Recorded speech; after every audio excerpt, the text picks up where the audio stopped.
금방 좀 전에 또 우리 피택 되실 우리 또 집사님들 보니까 고생 많이 하셨네요. 지금까지 어떤 모습으로 어떤 삶을 살으신지는 모르겠지만 앞으로는 더 고생하셔야 되겠습니다. 하나님 영광을 위해서요. 축복합니다. 잠깐 그 어느 청소년부에 어느 전도사님께서 사역을 하시다가 아이들한테 예배를 드리다가 그 청소년 아이들한테 이런 질문을 했다고 합니다. 얘들아 너희들은 삶이 뭔 줄 아냐? 물어봤대요. 삶이 뭔 줄 알아? 물어봤더니 아이들이 어떤 애들은 전도사님 별걸 다 물어보시네. 삶이지 뭐예요? 하는 아이도 있었고, 그렇게 이제 왁자지껄 하다가 예배를 마치고 갔는데 한 남학생이 그 사춘기를 보내고 있는 남학생이 곰곰이 이렇게 생각을 해도 삶이 뭔지를 답을 모르겠더래요. 그래서 전도사님 왜 뜬금없이 저런 질문을 하지? 하면서 일주일간을 학교 생활을 했답니다. 그러다가 어느 날 학교에서 이제 집으로 귀가를 하는 길에 문구사를 지나가다가 문구점에서 그 정답을 만난 거예요. 맞다. 삶이 저거지. 내가 왜 몰랐지? 삶은 계란 500원. 삶은 계란 500원이라고 딱 편말에가 나와 있더래요. 그래서 그 아이가 그 이제 뒷주에 전도사님한테 막 달려가가지고 전도사님 저요 저 알아냈어요. 삶은 계란 500원이에요. 그렇게 말하니까 전도사님이 빵 터졌다는 거예요. 근데 이제 우스갯소리지만 그 예화 가운데 제가 힌트 하나 이렇게 얻었어요. 여쭙고 싶습니다. 저도 우리 성도님들한테 우리가 오늘 부름 받아서 또 이렇게 14분의 피택 되실 우리 또 세워지실 또 우리 세울 우리 성동교회 성도 여러분들, 오늘 우리 이 자리에 하나님 앞에 부름 받아서 이렇게 하나님의 자녀가 되고 이렇게 나왔지 않습니까? 예배드리러 나왔는데요. 우리 한번 자기 자신한테 한번 물어볼까요? 자문해 볼까요? 우리가 이 부름받은 이 부름의 값을 치른다면 얼마라고 생각되십니까? 500 같다. 와, 센스쟁이 우리 목사님. 혹시 피택 되신 우리 그 집사님들은 세워지는 그 값이 한 1,000만 원 됐었습니까? 어떤 교회는요 정해져 있더라고요. 우리 교회는 아니지만 배정돼 있더라고요. 장로님은 3,000만 원, 또 1,000만 원. 그리고 죄송합니다. 이 예화를 또 소문대라는 게 아니고 팩트니까요. 이제 뒤돌아보자는 겁니다. 권사님은 500만 원, 안수 집사님은 300만 원 이렇게 책정돼 가지고 물론 여러 가지 의도가 깔려 있겠죠. 그렇지만은 또 한편으로는 정말 교회의 타락 중에 하나가 우리가 교회가 교회되지 못하고 세상의 체제 속에 닮아가는 그러한 어떠한 것들을 본받는 교회의 모습들을 보면서 안타깝다라는 것을 우리가 반성하고, 우리 교회는 아니니까 괜찮아 남의 교회가 저러는가 봐, 그게 아니라 어찌 보면 우리가 누워서 침 뱉기죠, 이런 말을 한다는 자체가. 그렇지만 또 사실은 우리가 뒤돌아보면서 점검할 것이 무엇인지, 교회가 다시금 교회에 다 와야 되고 그리스도인 다 와야 될 때 그 다움이라는 게 뭘까 곰곰이 생각해보자는 마음에서 이 질문을 합니다. 우리가 부름받은 그 부름을 값을 치른다면 과거, 현재, 미래 살아가는 모든 사람들의 그 돈을 가지고 있는 모든 전 재산을 모은다고 하면 갚아질까요? 그 값이 딱 저울질했을 때 하나님의 부르심에 값하고 우리 모든 사람들의 자기가 지금 가지고 있는 그 재산을 다 이렇게 달아본다면 그 저울에가 딱 이렇게 수평을 맞으면서 값이 저울질 될까요? 아닐 것입니다. 우리 여러분들도 다 아시다시피 하나님의 부르심의 그 값은, 우리를 하나님의 자녀로 삼아주신 그 값은 갚을 길 없는 그 예수 피값입니다. 예수 피값으로 제가 오늘 여기에 서 있는 것이고, 또 우리 피택 되실 우리 집사님들, 그리고 우리가 부름받아서 하나님의 자녀가 돼서 하나님 앞에 예배로 예배자로 살아가고, 오늘 우리가 이 땅에 그리스도인이라는 그 신분의 변화를 받고 살아가는 저와 여러분들, 우리는 예수의 그 피값 때문에 살아가는 것입니다. 우리는 지옥 가야 될 우리의 죄값 때문에 우리를 지으신 하나님께서 선언하시기를 죄의 삭은 사망이다. 그 하나님의 말씀에 따르자면 우리는 죽어서 지옥 가야 되고, 그 구더기도 죽지 않는, 구더기 한 마리도 죽지 않는다고 말씀하지 않습니까? 그곳에 가야 될 우리의 정체성이었지만 그 정체성이 신분이 바꿔지는 그 은혜를 입은 값이 바로 피값이라는 것입니다. 만약에 우리가 죄를 지어서 십자가를 지은다고 하면, 십자가에 달려서 그 처형을 당한다면 감내가 되겠습니까? 우리가 그렇게 한다고 해서 우리의 죄의 값이 다 지불되는 건 아니지 않습니까? 그래서 잠시 우리의 오늘 여기에 우리가 이 하루도 살아갈 수 있는 그 이유, 그리고 이 자리에서 하나님 앞에 지금 보이지 아니하시지만 이곳에 성령 하나님 임재하시고 뜨겁게 지금 임재하고 계시고 우리의 각 심령 가운데 함께하고 계시는 그 하나님 은혜가 바로 예수의 피값이라는 것. 그 피값 때문에 내가 오늘 하나님의 사람으로 살아갈 수 있다라는 것. 죽어서도 살아서도 하나님을 겉대어서 하나님의 백성으로서 살아갈 수 있는 그 은혜가 피값이었다는 것을 꼭 죽을 때까지 명심하고 가다가도 포기하고 싶고 가다가도 절망스러운 어떤 사건들을 만나도 다시금 일어나야 될 그 이유가 예수의 피값이 내 몸에 있다라는 거예요. 내 존재는 하찮은 존재가 아니라 전에 내 삶은 예수를 모르고 살아갔던 내 삶은 정말 하찮은 인생으로 끝날 그런 인생이었지만 지금의 내 신분은 하찮은 신분이 아니라는 사실을, 나는 예수의 피값으로 하나님의 것으로 살아가는 귀한 존재임을 알고 서로가 서로를 귀하게 여기고 서로가 서로를 사랑하고 서로가 서로를 섬겨나가는, 그래서 이 공동체 안에 하나님의 그 성령 하나님의 임재가 가득 넘쳐나기를 축복합니다. 여러분, 사랑하는 성도님들, 신앙은 부르심에 대한 거룩한 응답입니다. 신앙은 내 뜻대로 결정된 것도 아니고요, 하나님의 섭리와 계획에 따라서 그분 앞으로 나아가는 행위인 것입니다. 우리는 삶이 힘겹게 될 때 힘겨울수록 위축되고 내가 잘 살고 있나? 이렇게 하면서 자신 없어 합니다. 소위 성공한 사람들의 자신감에 가득 찬 말들을 듣고 있으면 내 자신이 그렇게도 위축되어 보이고, 참 소극적인 그런 말들을 내가 입에 달고 사는 내 자신도 참 초라해 보이고 한심스러워 보이기도 하죠. 그런데 생각해 봅시다. 적극적이고 자신감에 넘쳐야만 잘 사는 삶입니까? 하나님을 믿으면 무엇이든, 그냥 질풍노도 무엇이든 할 수 있다는 그 자신감이 넘쳐야만이 성공하는 인생이고 승리하는 삶일까요?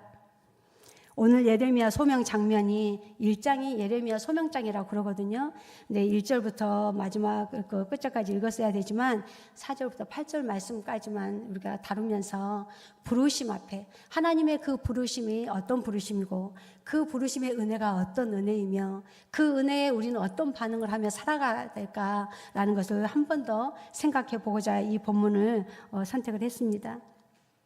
우리는 이 장면을 보면서 스스로 정한 비전이나 또 확신이 아니라 오직 그를 부르신 하나님만이 그로 하여금 예레미야로 하여금 주어진 사역을 끝까지 감당할 수 있었음을 알 수 있습니다.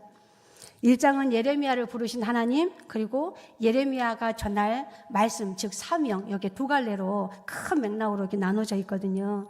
세부적으로는 이제 이렇게 다음에 다룰 기회가 있으면 하고요. 지금 1장 내에서 4절에서 8절까지의 그 장면 속에서 예레미야는 하나님 앞에 어떤 반응으로 부르심에 반응해 나갔는지를, 또 하나님은 어떤 그 예레미야에게 주신 사명 가운데 어떤 격려가 있었는지를 살펴보도록 하겠습니다. 부르심을 받아 사명의 길을 걸어가는 이를 위한 가장 근본적인 격려는 하나님이 함께 하신다는 약속이 있다는 것입니다. 그래서 서두에 제가 또 피드백 받으신 우리 또 집사님들에게 또 우리 모두에게 남은 삶은 우리가 룰루랄라가 아니라는 거예요. 우리 삶은 고통과 또 고난의 연속일 수 있습니다. 그럴지라도의 값진 인생이니 낙심하지 마시고요. 또 실망도 하지 마시라는 게 오늘 그 격려가 하나님이 함께 하신다는 그 약속이 있기 때문에 그 약속의 말씀 붙잡고 한 날 한 날 살아가시기를 바랍니다. 이 약속은 예레미야에게만 주신 것이 아니라 이 땅에 그리스도인으로 살아가는 모든 하나님의 백성들에게 그리고 오늘 저와 우리 모두에게도 주신 약속이십니다. 우리 한번 5절을 함께 읽도록 하겠습니다. 5절에 한번 함께 읽겠습니다. 5절 띄워주시겠습니까? 아니면 우리 말씀을 같이 볼까요? 자, 우리 함께 읽도록 하겠습니다. 자, 시작. 내가 너를 모태에 짓기 전에 너를 알았고 내가 배에서 나오기 전에 너를 성별하였고 너를 여러 나라의 선지자로 세웠노라 하시기로. 아멘. 이 5절에 나란히 모태에 짓기 전에 또 배에서 네가 나오기 전에 라는 표현이 있습니다. 이것은 예레미야를 택하시고 부르신 이 부르심에는 예레미야의 자신의 자질이 있었거나 무슨 장점이 있었거나 특출난 무엇이 부름 받을 만한 특출한 것이 있어서가 아니라 전적으로 하나님으로부터 비롯되었으며 또 즉흥적이고 순간적으로 일어난 일이 아니라 오래전부터 이 예레미야가 모태에 어머니 뱃속에 이렇게 만들어지기도 전에 하나님께서 그를 알았고 그를 성별했다라고 5절 말씀 속에서 강조하고 있습니다. 이사야의 49장 1절에 보면 야훼 종의 표현도 그렇게 나와 있습니다. 태어나서부터 그리고 어머니의 복중에서부터 하나님의 부름을 받았다라고 그렇게 기록하고 있습니다. 즉 예레미야를 그 자리에 세우니가 내가 하나님 앞에 이런 일을 하겠습니다라고 세움받은 게 아니고 하나님께서 그 예레미야를 선택하시고 구별하시고 그 자리에 세워서 이제 내가 너를 쓰겠다. 너의 잘난 것 때문에 쓰는 게 아니라 너의 어떠한 것이 장점이 있기 때문에 내가 딱 보니까 너가 대목인 것 같아. 너가 참 이렇게 보니까 내가 시킨 일을 잘할 것 같아 해서가 아니라 예레미야를 하나님께서는 그냥 택하시고 부르셔서 때가 되매 그를 세워서 하나님의 사람으로 부르심 받은 자로 쓰기를 원했다는 것입니다. 하나님은 예레미야가 쓸모 있어서 그의 장점 때문에 부른 것이 아니라 그리고 예레미야가 어느 정도 자란 후에 선택한 것이 아니라 그가 어머니의 뱃속에 지음 받기 전부터 모태에 짓기도 전에 그를 아셨고 성별하셨다고 했습니다. 즉 현대 과학적으로 말하면 유전자가 배열되기도 전에 형성되기도 전에 하나님은 예레미야를 선택하셨다는 말이 되겠습니다. 그러니 하나님의 부르심 앞에서 내가 이렇게 부족한데 내가 이 직분을 맡아도 돼? 내가 좀 하나님의 이 일을 맡기면 내가 할 수 있을까? 나 같은 것이 무엇이라고? 나 같은 것이 이러한 말은 근본적으로 하나님 앞에 적절치 못한 대답이 되겠습니다. 하나님의 사람으로 살아간다는 것은 참 어렵죠. 하나님의 사람으로 살아간다는 것은 정말 쉽지만은 않은 것 같습니다. 그리고 이것은 우연히도 아니고 한번 도전해 볼 만해. 하나님의 사람으로 살아갈 만도 해 라는 것이 어떤 시험해 볼 만한 그런 것이 아닌 것 같아요. 왜냐하면 하나님의 사람으로 이렇게 딱 살아간다고 했을 때 그 은혜를 깨달으면 깨달을수록 참 이게 말 한마디 행동 하나하나가 내 마음대로 하고 싶어요. 전에는 내가 기준이었기 때문에. 그러나 설령 때로는 내가 옳다고 여기는 그 또한도 하나님의 말씀 앞에 가니까 너 왜 그랬니? 너 왜 그랬니? 라고 너가 틀렸어 라고 하시는 그 말씀 앞에서 또 무너지고 또 무너지게 되더라고요. 그래서 내가 정의 내려놓은 하나님이 원하시는 것은 하나님께서는 요걸 바라실 거야 라는 그런 정의로운 거, 또 세상 속에서 살아갈 때 지혜롭게 내가 정의 되어진 거, 그 또한도 하나님의 말씀 앞에 철저히 말씀 앞에 가다 보면 때로는 내가 정의 내리고 내가 옳다고 여기고 내가 그래서 내가 가르쳐 왔고 내가 교훈도 해 삼았던 그런 것들도 하나님께서 아니다, 그거 내가 내리는 정의는 그게 아니야 라고 하는 앞에서 또 이렇게 또 우리의 자신이 올라왔던 교만도 보게 되고요. 그래서 할 말을 하고 싶어도 할 말을 하지 못하고 또 이 행동을 자유롭게 하고 싶으나 또 제약된 행동들이 말씀을 따라 살아가다 보면 또 때로는 내가 해도 돼요. 그 행동을 해야 되고 내가 그 말도 해도 되지만 그 영혼 한 영혼 세우기 위해서 그 연약한 영혼을 내가 섬기기 위해서 저 영혼이 하나님 앞에 바로 세워지는 그러한 상황 속에서 내가 죽어야 되는 상황, 이런 것들이 겹치고 갈등되어지는 그 순간 속에서는 참 하나님의 사람으로서 살아간다는 것이 마음대로 또 되지가 않고, 그러나 또 그런 어떠한 힘든 속에서도 진정한 하나님의 성품으로 닮아가는, 그래서 하나님 앞에 나중에는 너 참 잘했어, 그때 참기 잘했어, 그래야 내 사람이지, 나도 그렇게 갔단다, 나도 할 말 많았어. 우리 하나님 최고로 할 말 많으신 분이 우리 예수님이실 것 같아요. 최고로 억울하신 분이 우리 예수님이실 것 같아요. 그럴 땐 우리 예수님께서도 십자가를 짊어지실 때에도 죄가 있어서 짊어지신 게 아니잖아요. 우리가 모두가 다 알다시피. 그럼에도 불구하고 그 골고다 언덕을 올라가셨을 때 정말 그 십자가에 달리면서도 예수님께서는 변명 한마디도 안 하셨지 않습니까? 묵묵히 그 사명을 감당하시고 그 부르심 앞에 순종하고 가신 분이 예수님이시기 때문에, 예수님을 따라간다라는, 예수님을 믿는다는 우리 또한도 당연히 그 길을 걸어가야 되지 않겠습니까? 그래서 하나님이 그렇게 예레미야를 부르셨고 오늘 우리들 또한 동일하게 하나님의 부르심을 받은 것입니다. 그런데요, 그 부르심에 예레미야는 몹시 두려웠다고 말씀하고 있습니다. 4절에 보니까 슬프도소이다라고, 아니다, 6절에 보니까 하나님께서는 5절에 내가 너를 선택했어, 내가 너를 구별했어, 내가 너를 모태에 짓기도 전에, 네가 엄마 뱃속에 들어가기도 전에 내가 너를 조성했다, 만들었다 라고 하면서 그 부르심 앞에 예레미야가 6절에 슬프도소이다 라는 것은 어쩌지? 큰일 났구나라는 그 의미가 담겨져 있거든요. 예레미야가 왜 이렇게 고백을 했냐? 하나님의 막중한 사명 앞에, 자기에게 주신 그 막중한 부르심 앞에 자신을 보니까 너무 초라한 거예요. 그래서 나는 아이입니다라고 하지 않습니까? 나는 아이라서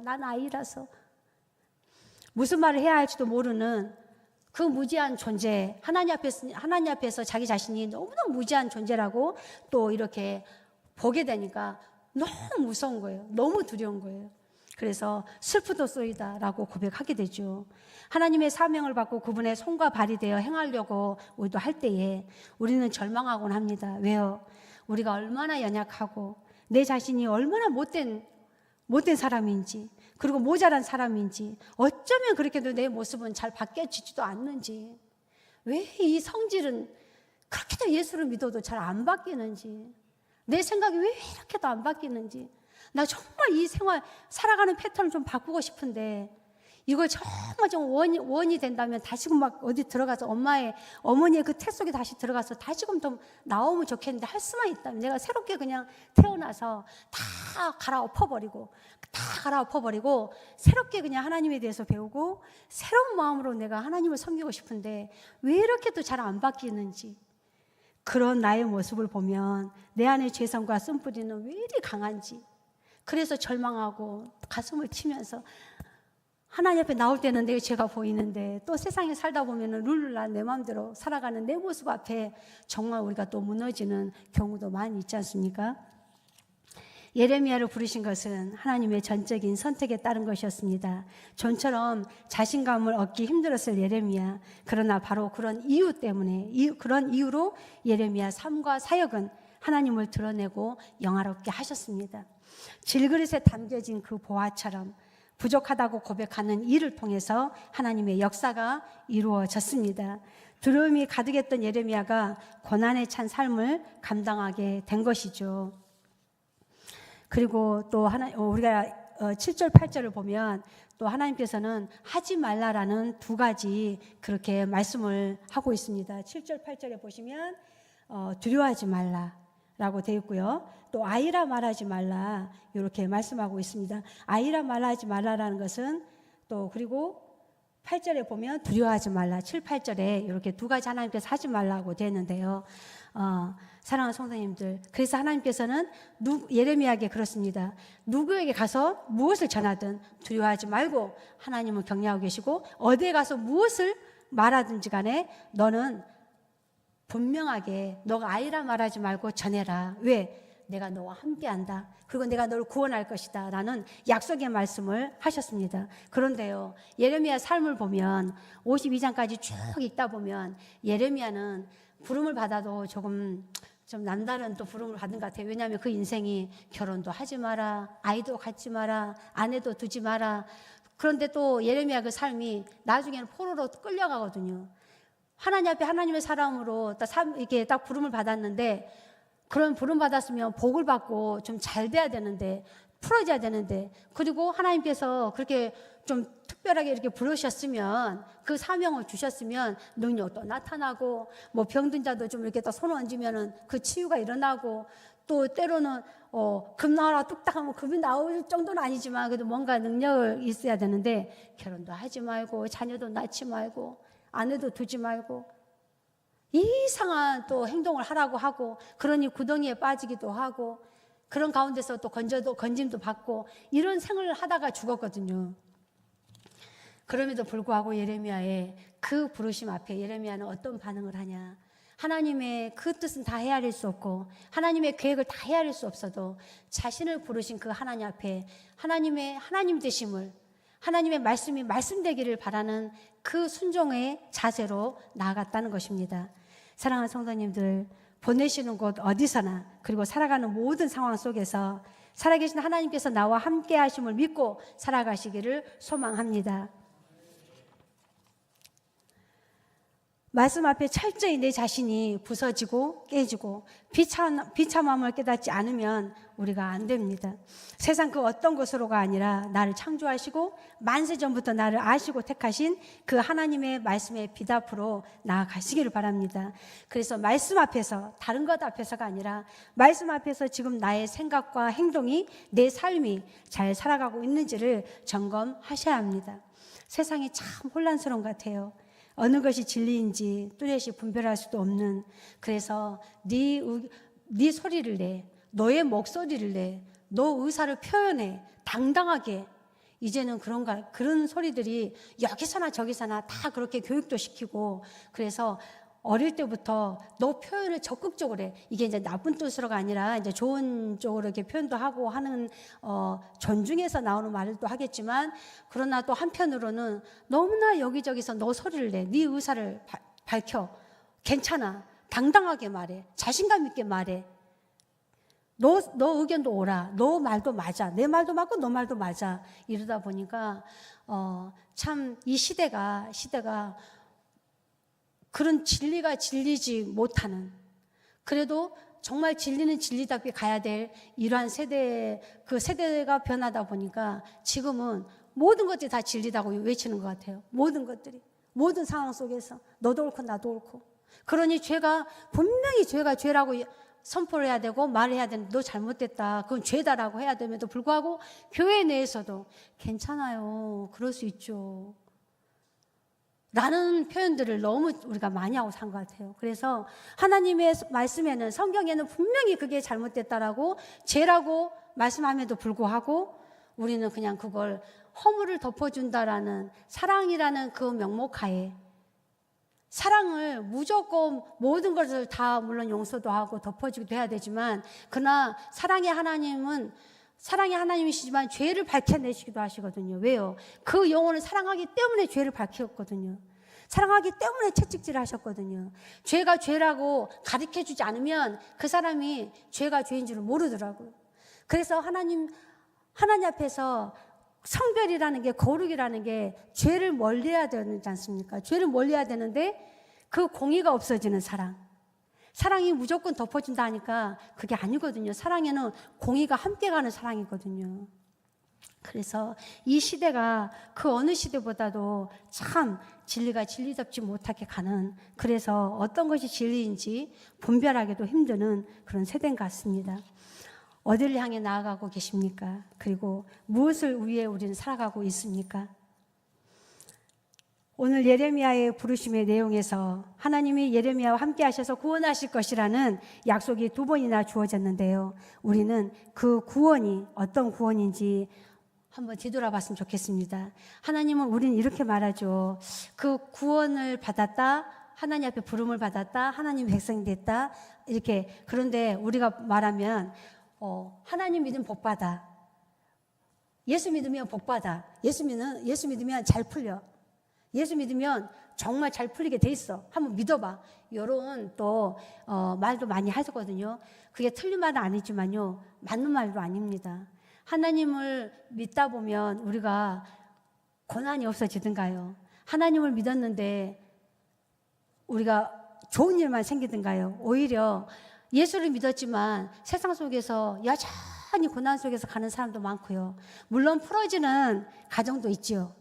그렇지만 우리가 어떠한 세상 것으로 인해서 복이다 아니다 이런 개념으로 이제 안 살았으면 좋겠어요. 그런 개념으로 하나님 앞에 난 복 받았어 막 이렇게 간증하고, 그런 간증에서 물론 간증도 나눠야 되겠지만 우리 예수 믿어서 복 받았다는 소리가 현실 속에서 내가 없던 돈이 들어오고 뭐 이런 없던 건강이 건강해지고 막 이런 것도 하나님이 일하시니까 우리가 나눔도 있어야 되겠지만, 그렇지만은 하나님 믿는, 하나님의 구원받았다는 그 근본적인 그 배경에 깔아주셔야 될 그 의미는 그게 아니거든요.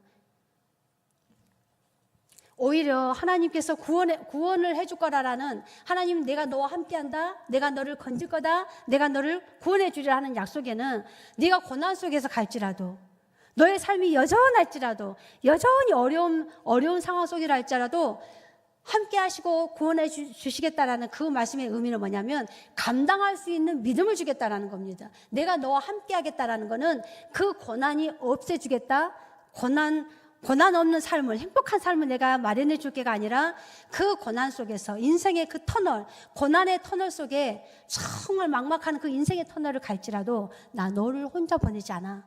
내가 너와 함께, 반드시 내가 너와 함께해서 그 터널 잘 너가 지나갈 수 있도록 내가 힘줄게. 내가 너에게 용기 줄게. 그러니 낙심하지 말고 절망하지 말고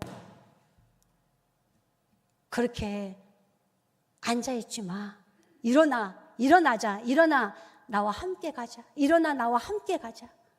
그렇게 하나님께서는 말씀하고 계십니다. 보잘것없는 개인이지만 그와 함께 하신 하나님의 말씀이며 그 말씀의 능력이 부르심에 순종하며 살아가는 그의 삶을 통해서 하나님께서 이루어 가십니다. 하나님의 부르심에 예레미야는 순종했지만요, 유다는 거절하였습니다. 그래서 순종한 예레미야는 견고한 성읍이 되었지만 불순종한 예루살렘은, 그토록 견고했던 그 예루살렘은 나중에는 황폐하게 그렇게 되고 말았습니다. 그리고 불순종한 유다는 말년에 어찌 됐습니까? 멸망도 했지만 바벨론이라는 그 나라의 포로로 끌려가기도 했습니다. 우리가 겉모습 볼 때는 예레미야가 오히려 더 망한 사람 같고, 오히려 더 유다가 그래도 포로로 끌려갔어도 바벨론에서 살았잖아요. 그러면은 오히려 더 뭐 이쪽이 더 잘 풀려졌나? 라고 할 수 있지만, 예레미야는 하나님의 관점에서는요, 하나님의 부르심의 관점에서는요, 우리 인간의 관점으로 보지 말아야 한다는 것입니다. 하나님의 눈높이로 우리를, 하나님의 그 관점에서 삶을 봐야지 우리의 삶에서 우리가 기준되어서 평하면 안 되고요. 하나님의 관점에서는 순종한 예레미야가 하나님의 사람이요, 그 하나님의 말씀을 경홀히 여긴 유다는 하나님 앞에 멸망한 그렇게 백성이 되고 말았습니다.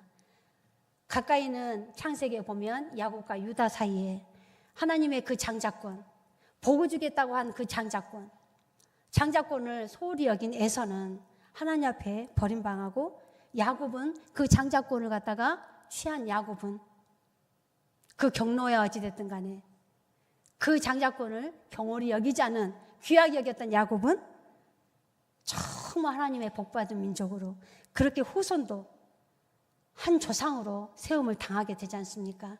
그래서 우리 여러분들, 저와 우리는 예수의 그 피값, 예수의 피로 말미암아 오늘 우리의 신분이, 세상에서 살아가는 우리의 신분이, 죄인된 우리의 신분이 의인으로 바뀌고 지옥 가될 인생이 천국 가게 되고 하나님의 사람으로 살아갈 수 있는 그 은혜의 피값을 받고 살아가는 저와 여러분들은 예수 그리스도의 이 부르심을, 하나님의 이 부르심 앞에 절대 경홀히 여기지 마시고 평생 평생 예수의 사람으로 살아간다는 그 당당함으로 세상을 살아가시기를 바랍니다.